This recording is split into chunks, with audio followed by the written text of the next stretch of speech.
Research has suggested that women self-select out of playing digital games that have sexist content, themes, or imagery.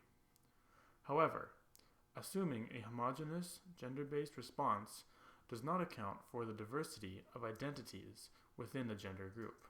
Responses to recent events like Gamergate that are incongruent with expectations of gender implies that the gender of the player is not paramount. For example, an open letter opposing discrimination in the games industry was signed by 2,500 men and women. Also, this female blogger argues that Gamergate is a cultural movement that resists the demonization of men. We argue that experience of sexist games is not driven primarily by the gender of the player, but by the beliefs about gender that the player holds. To explore the role of sexist beliefs on experience in sexist games, we created 3 versions of a game. These versions were identical, except for the presence of sexist imagery and/or dialogue.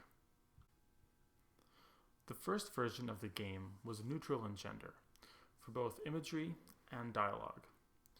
The characters were androgynous, and the dialogue was written to avoid any words or phrases that explicitly mention gender. The second version of the game used identical dialogue, but replaced the androgynous characters with characters that visually enforce gender roles and stereotypes.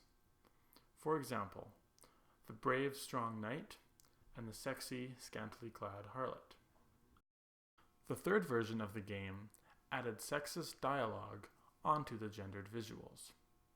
This dialogue clearly reinforced the characters' genders through the use of pronouns, and also reinforced the gender roles associated with each character.